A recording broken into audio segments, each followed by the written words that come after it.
아멘. 감사합니다. 오늘 또 복된 날 이 자리에 참석한 것은 하나님의 은혜인 줄 믿습니다. 오늘 또 이 예배를 통해서 말씀을 통해서 말씀이 곧 하나님이라 했으니 우리 모두가 예배 가운데서 살아계신 하나님을 인격적으로 만나는 시간 되기를 축원합니다. 오늘은 7교회 중에서 마지막 라오디게아 교회에 보낸 말씀이란 제목으로 말씀을 드립니다. 풍부한 물질적 부여만을 하나님의 축복으로 이해하고 영적으로 교만해 처해 있던 이 라오디게아 교회, 오늘은 이 교회에 대해 주님은 이 교회가 뭐라 그래요? 기대하고 있던 것과는 달리 7교회 중에서 유일하게 책망만 받은 교회였습니다. 14절 16절에 나오죠. 쓸모없는 자들은 주님 입에서 토해버리고 싶다고 말씀하고 있습니다. 그리고 18절과 19절에서 속히 진정한 신앙의 도를 회복하라고 말씀하고 있는 겁니다. 오늘날 모두 다 이 라오디게아 교회처럼 한국 교회가 기업화되고 대형화가 되어서 기업화에 여염이 없는 현대 교회의 모습을 보면서 여러분과 저는 본문을 통해 현대 교회의 병든 심령들을 치유할 수 있는 신앙의 회복을 찾는 길을 우리가 살펴봐야 되겠습니다. 첫째, 라오디게아 교회 그 지역의 특성과 그 교회의 시작은 어떻게 되었는가 하면요, 교통 요충지로서 유명한 의과 대학이 있던 부유한 도시였다고 합니다. 사도 바울의 동역자였던 에바브라가 의해서 시작된 라오디게아 교회, 바울의 지극한 관심 속에 성장해 왔던 그 라오디게아 교회가 골로새서 4장 12절과 13절에 보게 되면 잘 나와 있습니다. 바울의 지극한 관심 속에 성장해 왔습니다. 그러나 본문을 통해 보면요, 부활의 주님께서부터 한마디도 칭찬도 없이 책망만 있던 교회가 바로 이 라오디게아 교회였습니다. 두 번째, 차지도 않고 뜨겁지도 않는 이 표현은요, 주님께서 사도 요한을 통해서 그 현실에 맞게끔 비유를 말씀한 겁니다. 이 라오디게아는 물 사정이 안 좋아서 한 11km 떨어진 그 북쪽에 있는 말이요, 이 히에라볼리에 있는 그 온천수를 운반해 가지고 와서 거기서 식수를 사용하다 보니까 뜨거운 온천수인데 11km를 쭉 줄길 따라 오다 보니까 이게 식어가지고 미지근한 상태가 되어버렸어요. 차지도 않고 뜨겁지도 않고. 그걸 비유하는 겁니다, 신앙 상태를. 그래서 철분과 석회질이 섞인 이 미지근한 물은 뭐 마시는 사람들마다 막 토할 정도가 그렇게 되나요. 차지도 않고 뜨겁지도 않으니까 구토 유발시킬 정도였다고 합니다. 이처럼 그들의 이 미지근한 신앙 상태를 주님께서 뭐라 합니까? 도저히 용납할 수 없던 것입니다. 그래서 17절에 보면 라오디게아 교회 성도들이 많이 착각하고 있는 것을 우리가 알 수가 있는 거예요. 왜냐하면 물질적인 풍요가 모자랄 것 없이 풍요하니까 이것이 하나님이 주신 축복으로 여기고 착각하고 살았단 말이에요. 참 이게 문제예요. 오늘날 한국 교회를 바라보면서 우리가 이것을 알아야 돼요. 여러분, 그전에는 말입니다, 한 교회에 등록을 하면요, 그 목숨 걸고 그 교회에서 충성을 했습니다. 저도 한 교회에서 34년 만에 나왔지만은 아마 내가 목회자가 안 되었으면 지금도 거기 있을 거예요, 장으로. 그거 떠날 줄은 몰랐어요. 너무 가정이 어려워서 가지고 다른 데로 이사 가도 가장 기도하면서 빨리 내 몸된 교회, 주님의 몸된 교회, 내가 살던 교회를 보내달라고 기도해서 내가 3년 동안 떠나 있어도 그 교회를 다녔어요, 멀어도. 여러분, 그런데 오늘날 자기 교회 주인의식이 없습니다, 성도들이. 아무 데 가서 교회가 조금은 편하게 신앙생활 하려고 이 교회 가봤다가 저 교회 가봤다가 등록도 안 하고 말이지. 아, 저 교회 가니까 시스템이 잘 돼서 너무 편하더라. 성경 들고 갈 필요도 없어. 어떤 교회 가니 의자가 조금 뭐 이런데 또 뭐 어떠가 나쁘고. 가만 성도들이 말한 걸 들어보면요, 의의가 없어요. 그러다 보니까 뭐예요? 진정한 그리스도인으로 거듭나지 못하고 이 라오디게아 교회처럼 뜨겁지도 않고 차갑지도 않고 한 발은 세상에 내놓고 한 발은 교회 안에 넣어놓고 이것도 아니고 저것도 아니고 주님이 볼 때는 토해버리고 싶은 신앙생활. 이게 우리가 지금 많이 깨달아야 할 문제입니다. 여러분, 그들 주변에 화려한 문화, 세상적인 문화가 교회 내로 침입해서 또 그들의 영적 생활을 마비시키고 있는 줄도 모르고 자기들은 그냥 이 좋은 분위기에서 예배를 드리고 우리가 축복을 받아서 이렇게 살고 있다, 그렇게 착각하고 있던 이 라오디게아 교회를 통해서 7교회 중에서 유일하게 책망만 있었던 교회입니다. 우리 이 말씀을 보면서 나 자신의 신앙 상태를 한번 우리가 점검해 봐야 돼요. 예, 저는 이 말씀을 준비하면서 우리 한국 교회가 정말로 너무나 호화로워졌어요. 너무 편해졌어요. 예, 희생이란 걸 모르고 살아요. 조금만 기분 나쁘면 그냥 옮겨버리고 교회가. 그리고 교회에서 증거가 없어졌어요. 예? 건증이 없어져 버렸어요. 오히려 성도들이 눈치를 봐가면서 목회자가 하면 그 교회가 말씀을 제대로 다 서겠어요? 그런데 주님은 뭐라 그랬어요? 주님이 보실 때는 라오디게아 교회는요, 곤고한 것, 가련한 것, 가난한 것, 눈먼 것, 벌거벗은 것을 알지 못하고 있었다고 말씀을 볼 수가 있습니다. 영적으로 가난해서 주님 앞에 희생할 자격이 없어요. 부족한 게 없는데, 예. 그러다 보니까 희생이란 거 없습니다. 예.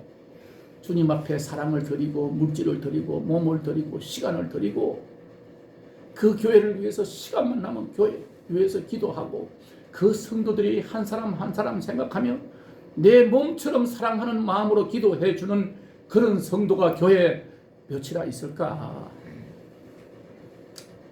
그래서 오늘날 우리나라가 지금 중국의 속국이 다 돼가고 있는지 모를까? 내가 오늘 아침에요, 신은균 그 국방 TV를 보다 놀래가지고 말이요, 목사들이 할 것 없이 내 인제 240명 아는 사람 지인들 내가 싹 보냈어요. 카톡으로. 주일이지만 내가 빨리 보고 좀 정신 차리라고. 나 그렇게까지 된 줄 몰랐어요. 에? 중국 사람이 110만 명이 와 있는데 그들이 다 맘카페 들어가서 다 조직을 하고 그 지금 SNS 그사 다 누구 막 이 저 뭐야 정치인들을 갖다가 매장시키는 게 그 카톡을 하는 사람들이 다 그 사람들이에요. 예, 그 아프리카 그러니까 인도와 갈라져 있는 파키스탄이가 20년 만에 완전히 중국으로 다 넘어가듯이 한국도 다 그렇게 돼 있단 말이에요. 자, 생각을 해보세요. 3년만 있으면 중국 사람들이 여기 와서 3년만 거주하면 지방 선거권을 준다는 거예요. 이게 말해야 됩니까, 교포를? 선거권을 주고 말이지. 지금 보세요. 대학마다 공자학원 다 차려놓고 말이지. 문화적으로 암암리에 다 파고들어가지고 은행에다가 저금을 해도 그 사람들에게는 3.2% 우대금리를 줘야 된다는 거예요. 그리고 집을 사도 80%까지 해가지고 강낭집을 완전히 중국 사람들 싹쓸이 하는 거예요. 이렇게 중국화가 돼가고 옛날에 그 말이지 우크라이나 크림반도가 말이지 자기들끼리 싸움이 벌어져가지고 우리는 소련으로 돌아간다. 내가 그게 희생 저걸 해가지고 결국은 그래 된 거지 않습니까? 투표를 했는데 다 좋다는데 어떻게 하면 그래서 그냥 소리 못하고 그냥 그만큼 뺏겨버렸잖아요. 지금 우리나라가 그런 주에 있으니까 한국에 있는 한국 사령관이 미국의 정보국에다 당국에다가 이거 지금 한국이 완전히 이거 지금 중국에게 먹힌다고 말이지 도와달라고 지금 요청하고 있다는 거예요. 근데 우리나라 방송이 나옵니까? 언론에 나와요? 참 무서운 세상이 되어갑니다. 그래서 우리는 그리스도인들이 어떻게 해야 되느냐 좀 생각을 해야 됩니다. 이렇게 안일에 빠졌어. 설마 뭐 어떻게 되겠지. 여러분, 나라가 없으면요 이 공산주의들은 사탄의 도구들입니다. 거기에 먹히면 우리는 예배를 드릴 수가 없는 거예요. 신앙의 자유가 없는 겁니다. 에? 나는 그걸 보면서 그 신인균 국방TV 말이요, 그 국방 전문가잖아요. 그분이 계속해서 이걸 파가지고 군인에 대해서, 국방에 대해서 알려주고 하는데, 나는 오늘 새벽에 말이지, 새벽 기도를 마치고 잠깐 뭐 나와 자기 터지도 않았는데 깜짝 놀라가지고 그걸 보고 내가 공유를 해가지고 카톡으로 그렇게 보냈어요. 빨리 보고 이거 정신 차려서 기도해야 되겠다. 예. 여러분, 지금 말도 안 되는 짓이 지금 우리나라에서 벌어지고 있습니다. 예? 오늘 내 영적 상태는 어떤가? 예? 들여다 봐야 됩니다. 영적으로 눈먼 상태가 되어가지고. 그래서 저는 날마다 기도할 때 하나님, 내 영의 귀가 열렸어. 날마다 순간마다 하나님의 음성을 듣게 해주세요. 저 처음에 말이요, 목회자가 돼가지고 기도원에 다니면서 집에서는 쫓겨나고 기도를 하면서 금식도 하고 기도할 때는요, 순간순간 환상으로 보여주고 10분 후에 있을 일을 다 보여줬어요. 근데 지금 그런 게가 없어져서 너무너무 답답할 때가 많아요. 로마서 1장 21절에서 23절을 보게 되면 우리 한번 찾아봅시다. 로마서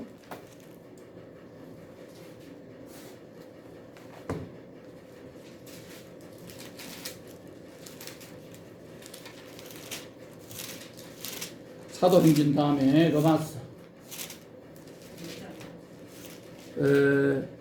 로마서 1장 21절요.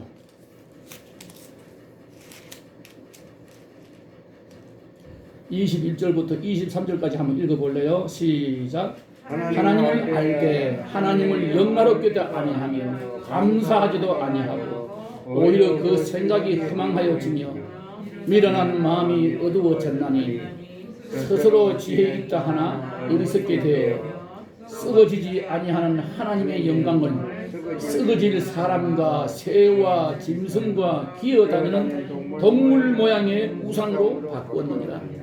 맞습니다. 지금 신앙이 타락하니까 이런 상태가 돼가는 거예요. 예, 눈에 보인 것, 예, 이런 상태가 돼가고 있습니다. 지금 이 라오디아 교회가 그런 상태였단 말이에요. 예? 도덕적으로 말이야, 영적으로 부패해가지고 자신들이 얼마나 위선되고 더러운 모습이 외부로 완전히 노출되어 있는 상태인 겁니다. 예, 상태였어요. 우리 마태복음 25장 한번 찾아봅시다. 마태복음 25장 41절부터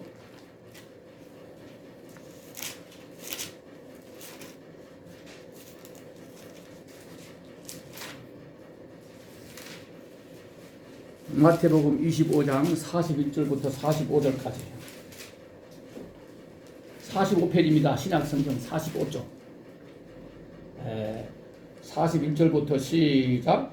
또 왼편에 있는 자들에게 이르시되 저주를 받은 자들아 나를 떠나 마귀와 그 사자들을 위하여 예비된 영원한 불에 들어가라. 내가 죽을 때 너희가 먹을 것을 주지 아니하였고 목마를 때 마시게 하지 아니하였고 나그네에 대했을 때 영접하지 아니하였고 헐벗을 때에 옷 입히지 아니하였고 병들었을 때 옥에 갇혀 때에 돌보지 아니하였느니라 하시니 그들도 대답하여 이르시되 주여 우리가 어느 때에 주께서 줄이신 것이나 목마르신 것이나 나그네 되신 것이나 헐벗은 것이나 병드신 것이나 옥에 갇히신 것을 보고 공양하지 아니하였더이까. 이에 임금이 대답하여 이르시되 내가 진실로 너에게 이르노니 이 지극히 작은 자 하나에게 하지 아니한 것이 곧 내게 하지 아니한 것이니라 하시니라. 네? 그래서 여기까지만 하면 돼요. 여러분 이 똑같이 교회 안에 양과 염소가 머물고 있는데 주님이 마지막에 심판할 때 보면 오른쪽에 있는 자와 왼쪽에 있는 자 비슷하지요. 양과 염소는요.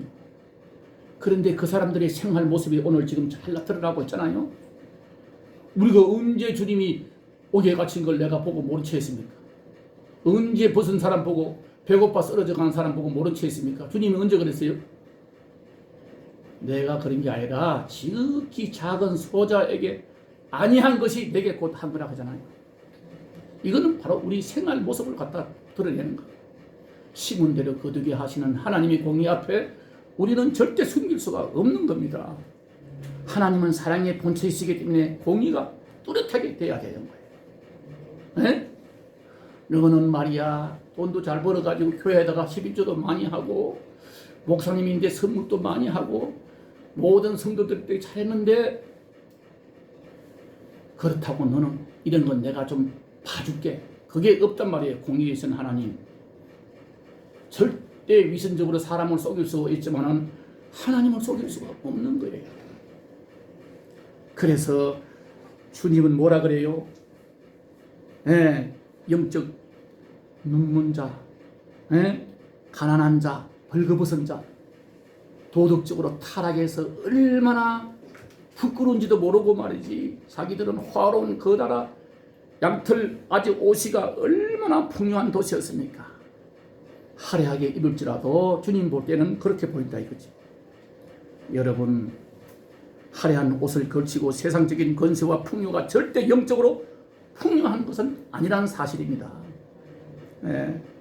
그래서 주님은 우리 보고 뭐라 합니까? 마태복음 6장 33절에 먼저 그의 나라와 그 의를 구하라. 그리하면 이 모든 것을 너희에게 더하시리라. 여러분, 오늘 18절을 한번 보시면 말이요, 영적으로 절박한 상황에 놓인 라오디아 교회에 주님이 치유법을 제공하고 있어요. 이 말씀을 읽으면서 저는 너무너무 은혜 받았어요. 비록 나같이 라오디아 교인들이 정말로 하나님 앞에 부끄럽게 살았지만은 주님은 그들에게 치료 방법을 제시해주고 끝까지 보호해 주신다는 그 의미를 바라보면서 나 자신이 힘을 얻습니다. 만약에 공의대로 하신다면 우리가 주님 앞에 설 사람이 얼마나 있겠어요. 그런데 18절에 보게 되면 주님은 치료하는 방법을 가르쳐주고 있습니다. 자, 18절을 한번 읽어볼래요? 내가 너를 권하노니 내게서 불로 연단한 금을 사서 부요하게 하고 흰 옷을 사서 입어 벌거벗은 수치를 보이지 않게 하고 안약을 사서 눈에 발라 보게 하라. 이 세 가지 고치는 방법을 제시해주고 있습니다.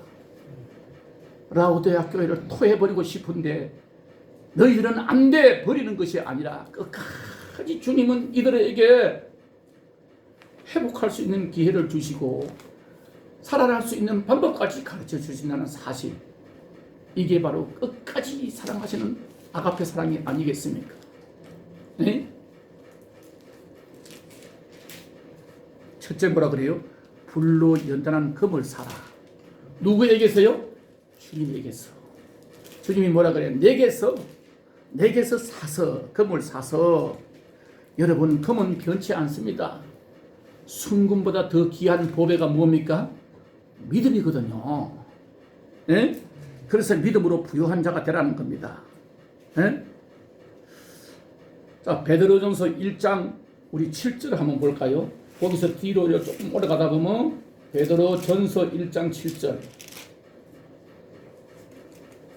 거기가 몇 페이지나 하면 신약 성경 377페이지, 378페이지까지입니다.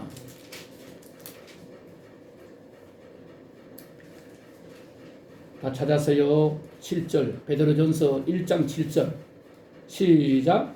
너희 믿음의 확실함을 불도 연단하여도 없어질 금보다 더 귀하여 예수 그리스도께서 나타나실 때 칭찬과 영광과 존귀를 얻게 할 것이니라. 여러분, 불로 연단한 금은 순금입니다.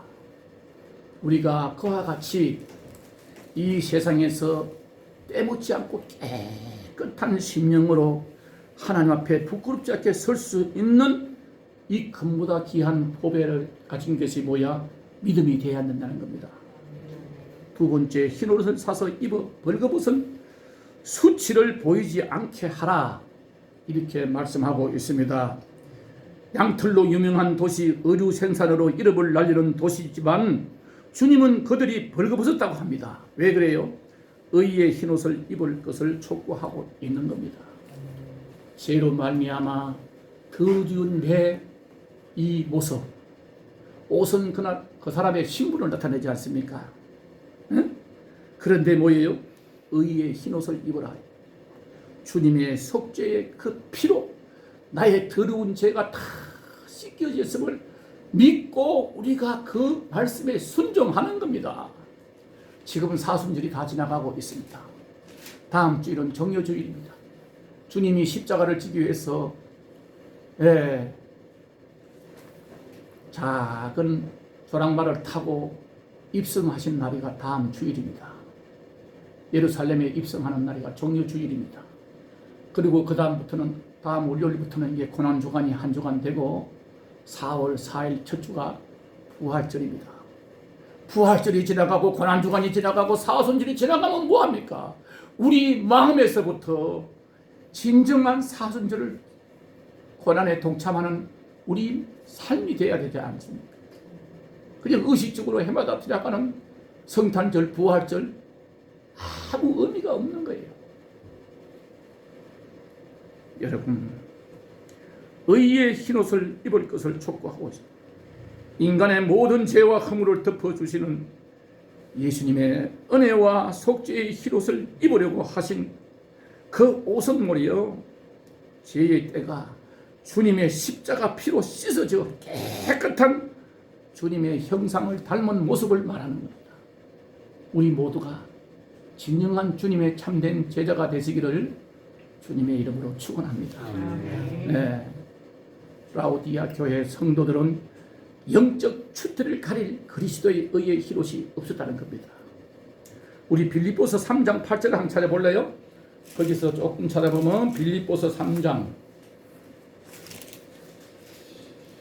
거기가 어디냐 하면 320쪽입니다. 신약성경 321쪽 3장 8절. 다 찾았어요? 벌써? 다 같이 읽읍시다. 시작. 또한 모든 것을 해로 여기면 내 주 그리스도 예수를 아는 지식이 가장 고상하기 때문이라. 내가 그를 위하여 모든 것을 잃어버리고 예수물로 여기면 그리스도를 얻고 9절까지 그 안에서 발견되려 하매니 내가 가진 의는 율법에서 난 것이 아니요 오직 그리스도를 믿음으로 말미암은 것이니 곧 믿음으로 하나님께로부터 난 의라. 이게 지금 무슨 말씀이냐 하면 예수를 만나고부터는요, 자기가 그 당시 사도 바울은 아주 가장 좋은 가브리엘 문화를 졸업한 학자입니다. 모든 것에서 베냐민 지파요, 바리새인 중에 바리새인이요, 율법 학자요, 이게 세상 지식을 가지고는 이 사도 바울보다 더 자랑할 것이 없는 사람이었어요. 모자랄 것이 없는 사람인데 주님을 만나고 보니까 뭐래요? 자기가 가지고 있는 걸 모든 것을 배설물처럼 버리고 오직 예수를 아는 데만 집중하겠다는 고백입니다. 예를 들어서 이 배설물이라니까 좋게 들리지만은요, 화장실에 가서 대변 보고 똥을 아까워가지고 이렇게 돌아가 밀어두고 하는 사람 누가 있겠어요? 얼른 냄새 난다고 그냥 물부터 내리잖아요. 그와 같이 사도 바울은 자기가 배운 실력, 자기가 아는 실력 다 똥처럼 버렸다는 겁니다. 왜? 주님을 더 알기 위해서. 그런데 이 라오디아 교회는 말이지, 너무나도 영적 추태를 가릴 그리스도의 흰옷이 없었고, 마지막으로 안약으로 사서 눈에 발라 보게 하라고 하십니다. 영적 눈먼자가 되어서 분별을 못하잖아요. 그래서 여러분 우리가 기도할 때마다 하나님의 음성을 듣는 영의 귀가 열리게 해두고 영의 눈이 열려서 세상을 분별할 수 있게 해달라고 기도해야 돼요. 참.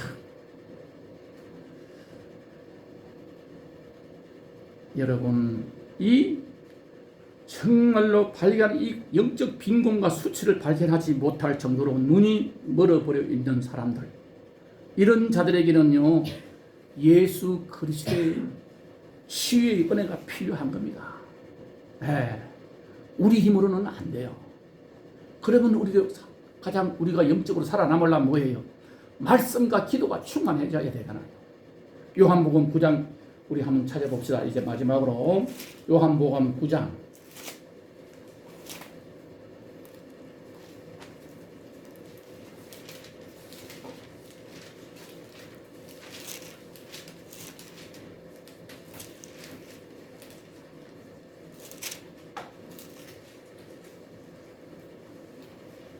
2절에서 7절까지 161쪽입니다. 신약성경 2절에서 7절까지 시작. 제자들이 물어 이르되 랍비여, 이 사람이 맹인으로 난 것이 누구의 죄로 인함이니까? 자기니까 그의 부모니까? 예수께서 대답하시되 이 사람이나 그 부모의 죄로 인한 것이 아니라 그에게서 하나님이 하시는 일을 나타내고자 함이라. 때가 아직 낮음에 나를 보내신 이의 일을 우리가 하여야 하리라. 밤이 오리니 그 때는 아무도 일할 수 없느니라. 내가 세상에 있는 동안에는 세상의 빛이로라.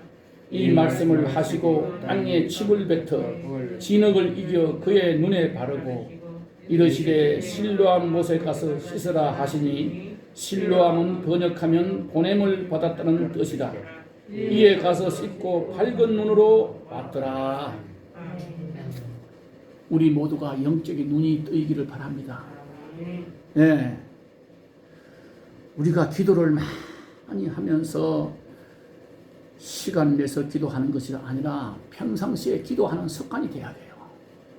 말씀을 깊이 보면서 자꾸 말씀 보는 시간으로 많아지게 되면요, 주님께서 성령으로 우리를 통해서 우리 영의 눈을 밝혀주십니다.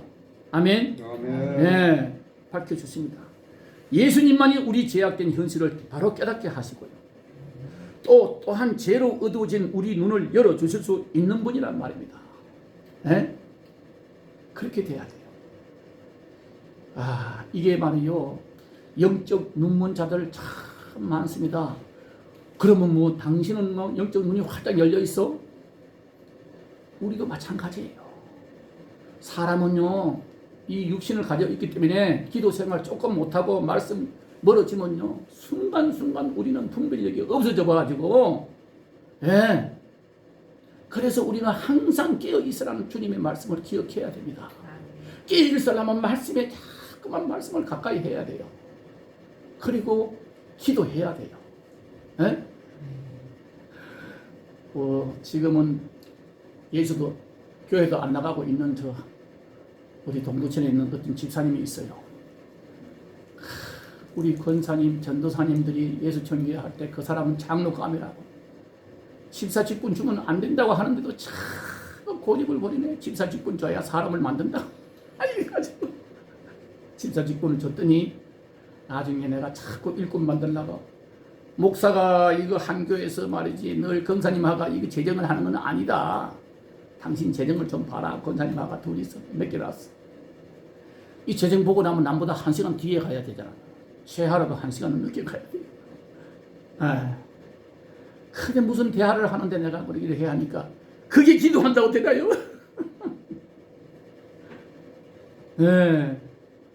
하도 의의가 없는 소리를 해버려. 믿음이 없는 사람은 이해가 안 되는 거지요. 어떻게 이해가 돼요? 대화를 해보면 알잖아요. 우리가 영적으로 깨어있는 사람은 먼저 기도입니다. 그 다음에는 내가 할 일을 해야 돼요. 구하라, 찾으라, 두드리라. 기도했으면 믿음으로 행동을 해야 되고 찾아야 되잖아요. 그리고 찾는다고 다 해결되나요? 안 될 때는 두드리라 돼요. 두드려. 예. 이게 바로 믿음 생활의 기초인데 기도해도 되나요? 그것이 그 신앙생활 기도 안 하는 사람은 기도해다가 안 된다는 것은 기도가 호흡과 같은데 이게 영적 눈으로 어두워져 있고 영적 병들어 있는 상태가 교회에서 일을 보게 되고 교회 재정을 맡게 되고 중책을 맡게 되면요 교회는 이제 분열되기 시작하는 거예요. 네. 그래서 오늘날 한국 교회가 이렇게 뿔뿔이 헤어지고 타락이 되고 세속화가 되는 이유가 바로 거기 있어요. 교회 안에는 믿음 좋은 사람보다는 믿음 없는 사람이 더 많습니다. 그런데 세상적으로 말이지 좋은 사람 좋아하고 손들어 보세요 하고 말이지 거수경례를 해가지고 결정한다? 큰일 나는 거예요. 그게 민주주의가 아니에요. 교회는 복음주의예요. 아무리 100사람이 다 좋다 하더라도 한 사람의 믿음 안에서 성경 말씀대로 일을 하고자 할 때 그것이 바른 길입니다. 그래서 교회는 절대로 민주주의가라는 게 말이 안 맞는 거예요. 교회 안에 얼마나 이 주사파들이 많아가지고 간첩들이 많아가지고 교회를 뒤흔들 겁니다. 한 10%도 안 된 사람들이. 그래서 교회에서 목사가 쫓겨나가고 트러블이 생기고 칼 다치고 이 마지막 때가 되니까 너무너무 많다는 걸 느꼈어요. 여러분 오늘 우리 이 아시아 7교회 마지막 이 라오디아 교회를 우리가 말씀을 보면서 참 깨달을 점이 많습니다. 죄로 어두워진 우리 눈을 열어주시옵소서 기도하시기 바랍니다. 그 다음에 히브리서 12장 5절과 6절에서 하나님은요 사랑하신 자를 징계하신다고 했어요. 여러분 교회는요 너무 칭찬만 있어도 안 돼요. 여러분 그 강단에서 책만 있는 설교가 좋은 겁니다. 몰라서 그렇지요. 예? 그냥 이치적으로 그냥 달콤하게 사람 마음에 그냥 얼마나 그런 사람 많아요. 예. 내가 이것을 지금 말을 하게 되면 말이요 이 방송이 나가가지고 내가 지금 말을 조심하는데 너무너무 존경했어요. 그리고 그분 설교를 늘 옛날에 장로 시절에 돈을 보내주면 설교 테프가 왔어요. 주일마다. 그리고 지금도 그분은 연세가 80이 넘어도 계속 목회를 하고 있습니다. 남들이 그 이름 부르면 다 존경하고 있는 분. 그런데 딱 저분이 왜 통합에 있어가지고 WCC에 가입된 총회에 가서 있을까? 늘 의심스러웠어요. 그런데 지난 여름에 사랑제일교회 박은순 시장이가 경찰들을 한 500명 데리고 시청에 와서 예배드리지 못하게 막 방해를 놓을 때 권력 앞에 거의 다 큰 교회들이 그룹을 끌었어요. 예배드리지 말라면 예배드리지 말아야지. 그러면 그 사랑제일교회에서는 말이요 백화점은 그냥 놔두고 지하철은 더 많은 사람이 오는데 왜 교회는 일주일에 한두 시간 예배도 못 드리게 하느냐 하면서 끝까지 예배를 드렸어요. 근데 그 교회 엘리야사라는 그 엘리사 TV라는 유튜브 방송 기자가 가가지고 말이지 면담을 했어요. 사랑제일교회에서 어떻게 생각합니까? 충만한 국가에서 위험이 돼가지고 말이지 하는데 예배를 강행하는 건 잘못했죠. 그걸 보면서 내가 놀라버렸어요. 그 사람 신앙부터는. 어떤 일이 있어도 교회가 예배는 생명과 같은데 예배를 중단하게 되면 전 공무원이고 정무고 다 중단돼야 되는데 어떻게 교회를 먼저 문 닫게 하느냐 이렇게 말할 줄 알았더니 이 양반이가 그렇게 말한 거 보고 내가 놀랐어. 내가 메시지를 막 올렸어요. 댓글을 올렸어. 통합에 목사님답군요. WCC 가입되어 있는 총회답습니다. 목사님. 이게 국민들 앞에서 하는 말입니까? 어떻게 권력 앞에 굴복하고 그래? 그게 말입니다. 뭐냐 하면 말이요. 일제시대에 신사 참배한 거랑 똑같은 거예요. 생각을 해보세요. 지금 지하철 머뭅니까? 검사합니까? 거리두기 합니까? 이야, 나 지난 주일날 우리 이미로 집사님이 가면서 운동화를 사야 된다고 말이지. LF 그 뭐야, 스쿠어 그 뭐야, 아울렛인가. 난 처음으로 들어가 보세요. 그렇게 큰 줄 몰랐어요. 기가 막히게 정신이 없어 가보니까 주차가 얼마나 넓은지 들어가가지고 말이 신발 코너를 못 찾아가지고 네 사람이서 왔다 갔다 바보처럼 돼가지고 나오는 길을 못 찾아 이리저리 헤매고 나왔어요. 얼마나 큰데 사람이 얼마나 많은지. 그런 데는 놔비두고 생명과 바꿀 수도 없는 이 믿음 가진 교회가 예배를 못 드리게 한다? 이거는 아니잖아요. 왜 그 권력 앞에 무릎을 꿇어 대형 교회들이. 시청도 그만둬야 되고 식당도 그만둬야 되고 백화점도 그만둬야 되고 지하철도 중지가 돼야 되고 다 중지가 된 다음에 교회는 마지막에 문을 닫는 겁니다. 정 그렇다면 어쩔 수 없는 거지요. 생명과 바꿀 수조차 없는 이 교회 예배를 못 드리게 한다는 것은 이게 신앙의 탄압이 아니에요? 너무너무 내가 아주 그걸 보면서 우리나라의 교회에 이렇게 주사파들이 목사들이 많았구나. 큰 교회는 거의 다 그렇더라고. 여러분, 오늘 내가 이 라우디아 교회의 영적 상태를 말하면서 이거를 비유로 드는 것은 앞으로는요 순교 각오를 해야 예배를 주일을 청소할 수가 있습니다. 미리 준비하세요. 마지막 때 홀리갑 장로처럼 거짓이라도 한 번만 가해사는 우리 주라 하세요. 그리고 예수를 믿으면 되는 거지 꼭 그렇게 남한테 표시를 내는 게 그렇게 한마디 하는 게 힘습니까? 그럴 때 폴리갑 장로는 뭐라 그랬어요? 내가 86년 동안 주님은 나를 한 번도 배신하지 않았는데 나의 구속자이신 예수님을 내가 모른다고 나는 할 수가 없습니다. 그리고 장작불 위에서 불에 태워 죽어가면서도 끝까지 신앙을 지킨 모습을 우리가 상상해 보세요. 옛날에도 이 신사 참배할 때요 주기철 목사님 교회에서요 총회에서 제명해서요 물러나가 나라에서 시끄럽게 한다고. 이번에 장이동 제1교회 정강원 목사님을 갖다 이단으로 갖다 몰아가지고 얼마나 야단했습니까 교회들이. 그걸 보면서 야 마지막 때는 정말로 마지막 때구나.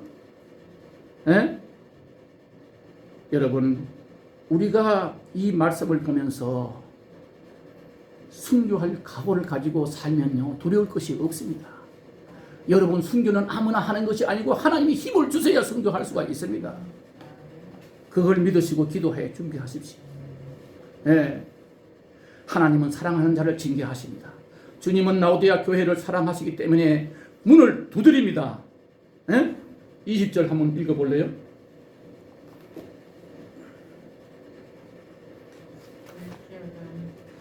우리 다 같이 우리 한번 20절을 한번 읽어봅시다.